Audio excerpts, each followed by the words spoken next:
Bom dia, queridos irmãos. Conforme eu falei, eu gostaria de meditar um pouco com vocês hoje numa passagem aqui em Abacuque, capítulo 3, versículos 17 a 19, que diz assim: Abacuque 3, 17 a 19. Ainda que a figueira não floresça, nem haja fruto na vide, o produto da oliveira minta, e os campos não produzam o mantimento, as ovelhas sejam arrebatadas do aprisco, e nos currais não haja gado. Todavia, eu me alegro no Senhor, exulto no Deus da minha salvação.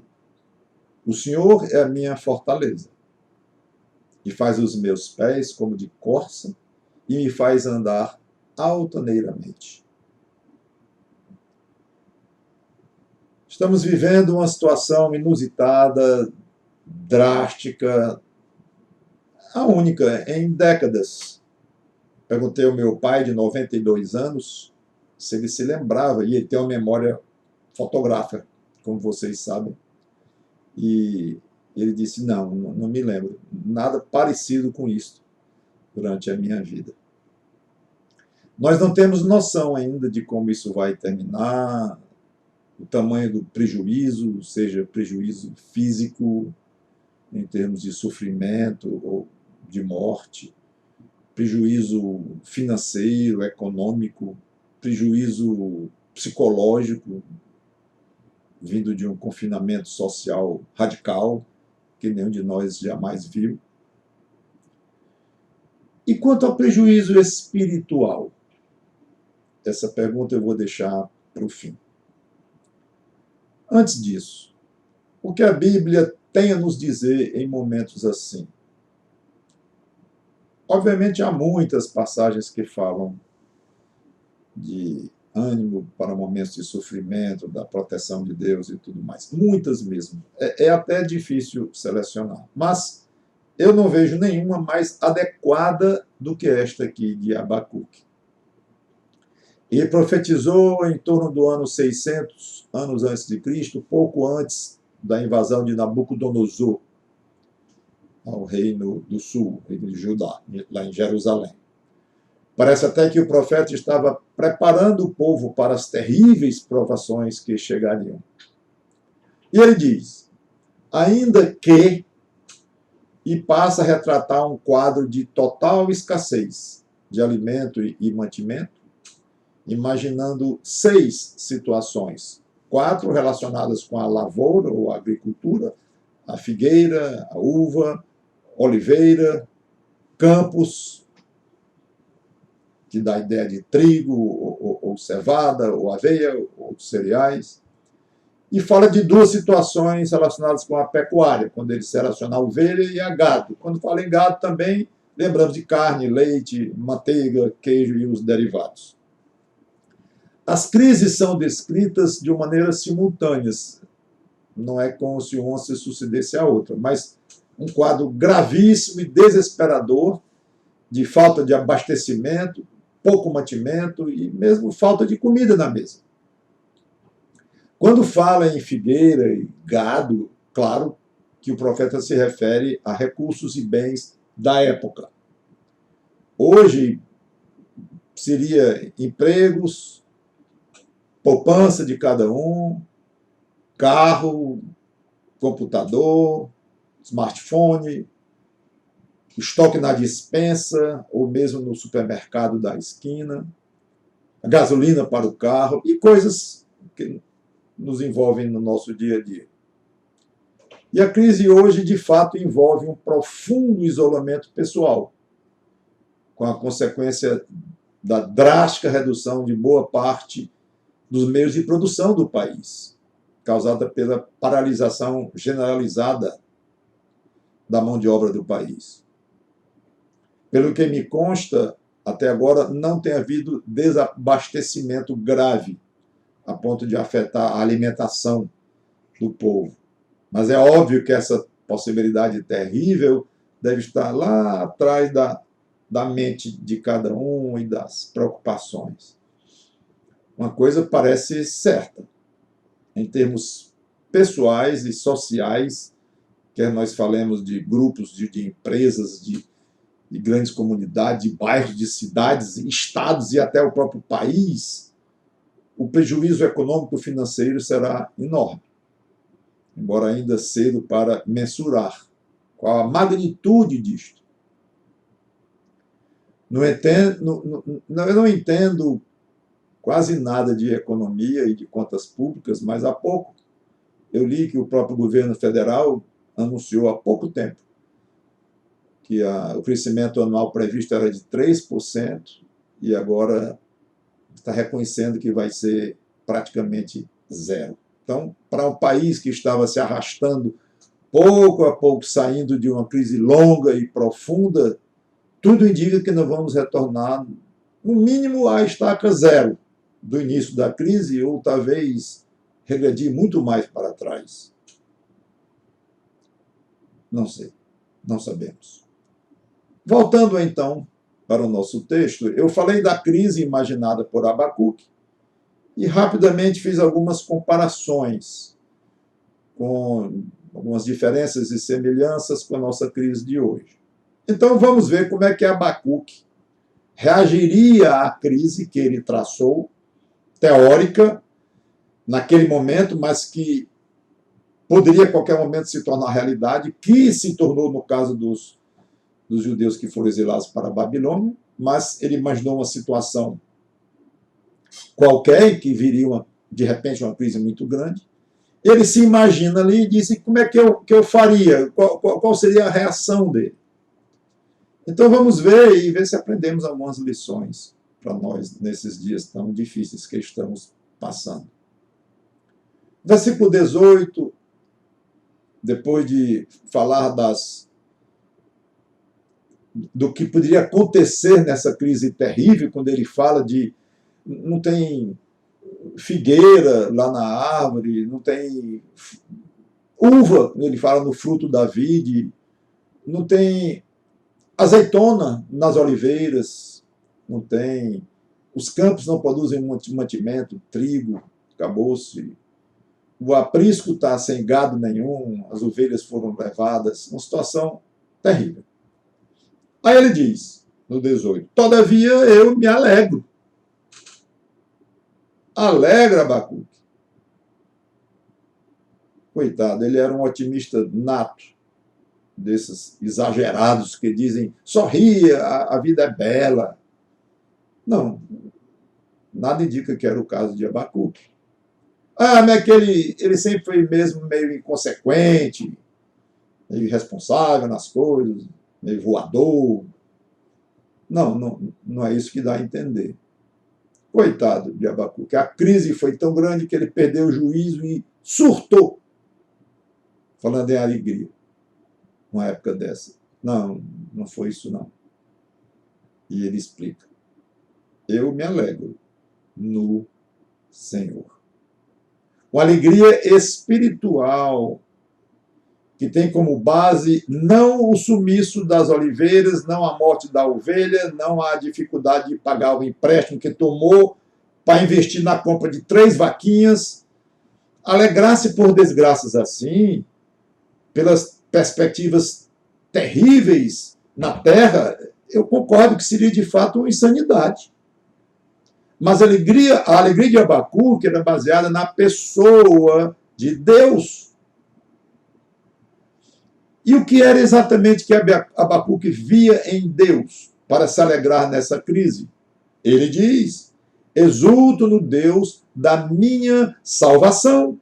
Abacuque não se refere aqui a Deus como criador das uvas, das ovelhas que foram embora, nem mesmo como o criador do universo e aquele que mantém todas as coisas funcionando.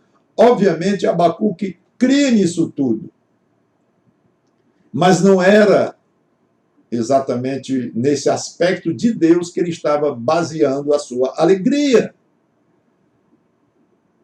ele enxerga Deus como Salvador. Veja como o foco do profeta não é físico, mental, material, mas é espiritual, puramente espiritual. E ele se concentra na salvação que Deus ofereceu aos homens, todos eles pecadores. Ele não entra em detalhes aqui, mas ele disse que Deus é Salvador. E, de fato, desde que Adão pecou, Deus está oferecendo salvação a todo aquele que queira. Culminou com a vinda de Cristo e continua esse oferecimento, obviamente, até Cristo voltar. E a forma dessa salvação, para nós hoje aceitar Cristo, na época de Abacuque, claro que não, Cristo não tinha vindo, mas havia a lei de Deus para se crer nela, para se mostrar confiança em Deus, contrição interior, em suma. A salvação, na época dele, estava muito bem oferecida e delineada como Deus oferecia essa salvação. Então, ele se concentra em Deus como Salvador e vê aí um motivo de grande alegria, não apenas para ele, mas que deveria ser para todo mundo. Aliás, tem salvação aí, gente, oferecida a todos. Eu me lembrei, quando estava preparando, do anjo que apareceu aos pastores no campo, quando o Senhor Jesus Cristo nasceu, e eles ficaram assustados. Aí o anjo disse: não temais, eis aqui vos trago boa nova de grande alegria, que eu será para todo o povo. Que alegria, seu anjo! É que hoje vos nasceu na cidade de Davi o Salvador, que é Cristo, o Senhor. Então, 600 anos antes disto acontecer, do anjo aparecer aos pastores, Cristo nascer e tudo mais, Abacuque já via como motivo de grande alegria a salvação de Deus, mesmo quando faltava até comida. Mas o foco de Abacuque ainda é mais nítido, mais preciso do que apenas se concentrar na pessoa de Deus como Salvador dos que se arrependem e creem.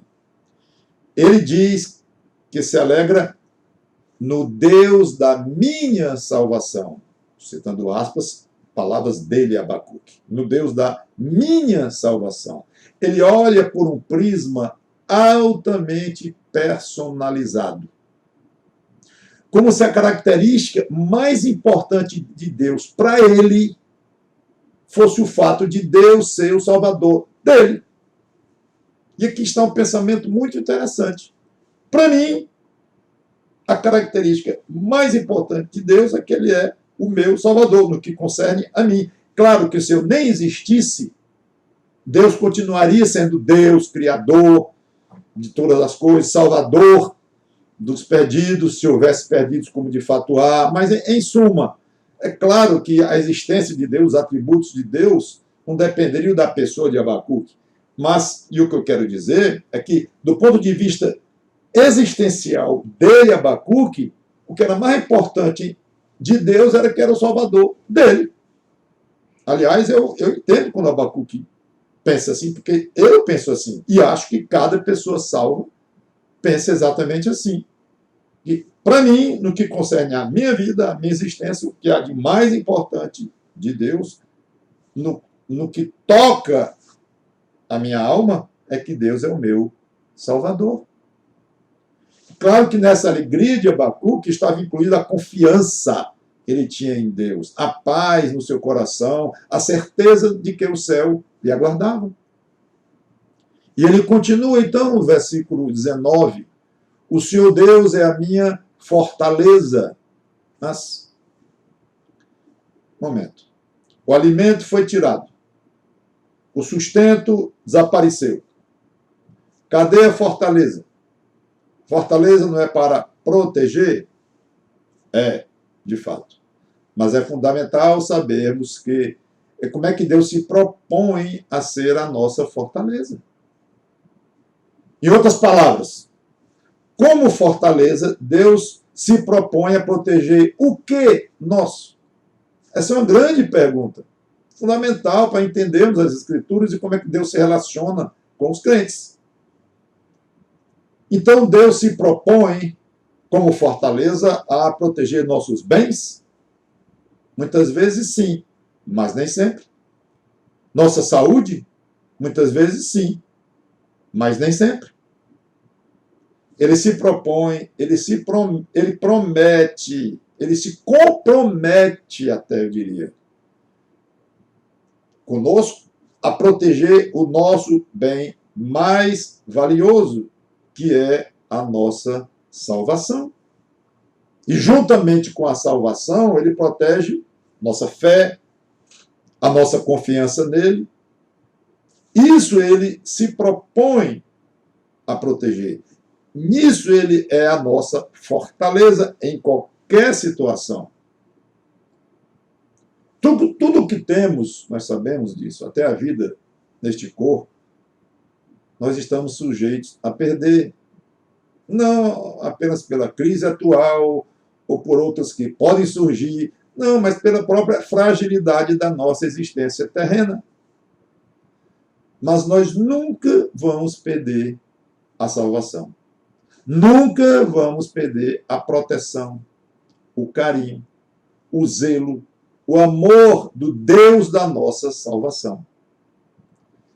O valor dessas verdades preciosíssimas deve levar o nosso coração a ter forças, disposição e atitude para qualquer crise. E aí é onde entra Abacuque novamente, quando ele diz, depois de dizer que Deus era a fortaleza dele, se alegrava no Deus da salvação dele, ele diz: e faz os meus pés como os da corça, e me faz andar altaneiramente.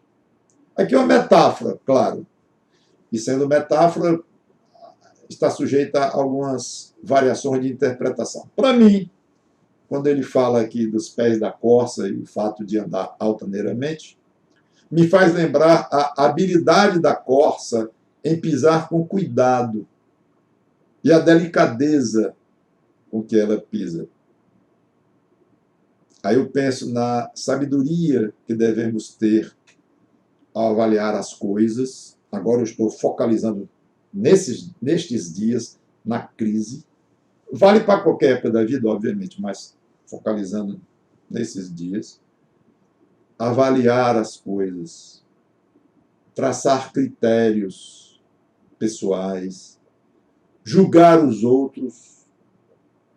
Em suma, irmãos, irmãs, eu penso na sabedoria em que nós devemos nos comportar numa situação tão desconhecida de todos nós e tão complexa. O que você vai dizer, que vai ser, o que você vai comentar, o que você vai divulgar, o que você vai falar. Pense, tenha cuidado, examine. Lembre-se da corça, pisando aqui, pisando ali, aí para, volta um pouco. Quem já viu, como eu, gosto muito de documentários de animais e tudo, é lindo você ver, às vezes, um viadinho, uma corça, botando o pé aqui, aí tira e bota de novo, vai para outro lugar, ainda mais quando é um terreno pedregoso, difícil, muito desnivelado. Quando é um campo aberto, não é nem necessário, mas quando a coisa complica, vai bem devagar.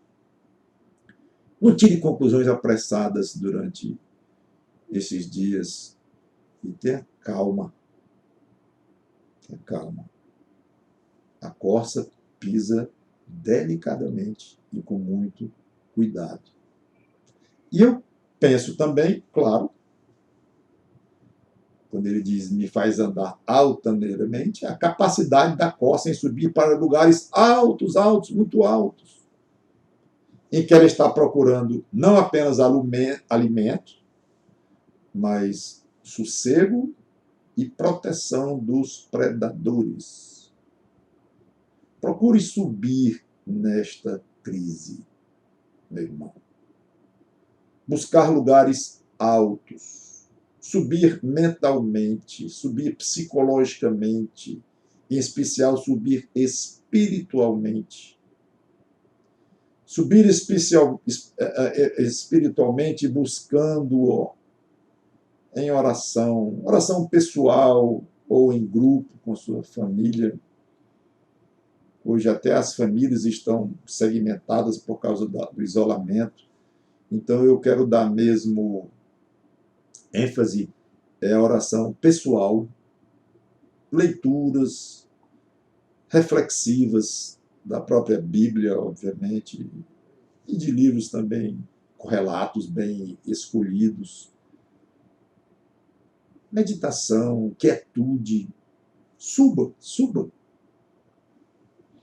E quanto mais você subir, mais a sua fé vai se fortalecendo, mais você vai se alimentando, encontrando alimentos, mesmo em lugares que você talvez nem pensasse que existia. E, além disso, você vai sendo protegido de um predador terrível, um leão raivoso que nos cerca, procurando nos devorar, não apenas com um vírus, mas pior do que vírus, com desânimo, com medo, com a fé em frangalhos, com testemunho deplorável, triste, talvez até patético, ou pobre, sem sal, um testemunho fraquinho diante dos que não têm Cristo. Portanto, não podem dizer: eu me alegro no Deus da minha salvação. Você, irmão em Cristo, irmã em Cristo, pode dizer isto. Então eu quero terminar voltando à pergunta do início. Qual será o tamanho do meu prejuízo espiritual? Cada um deve se fazer essa pergunta. E eu diria, a resposta depende de como você se relaciona com Deus da sua salvação. Aí, creio, está a grande lição de Abacuque. Que Deus nos abençoe. Amém. Vamos orar. Vamos fazer a oração. Santo Deus, nosso bom Pai, obrigado por este tempo de privação, provação, tentação, tudo. Nos ajuda a passar este tempo com alegria baseada em quem Tu és e, de maneira muito particular, em quem Tu és como o nosso Salvador. Obrigado por Cristo, que se tornou, que personalizou melhor ainda esta nossa salvação, como Logos de Deus. Obrigado pela oportunidade de crescermos e que o diabo fique menor diante de nós com tudo isto.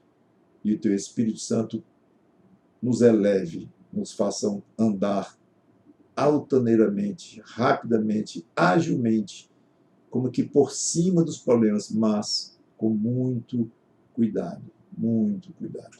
Em nome do Senhor Jesus Cristo. Amém.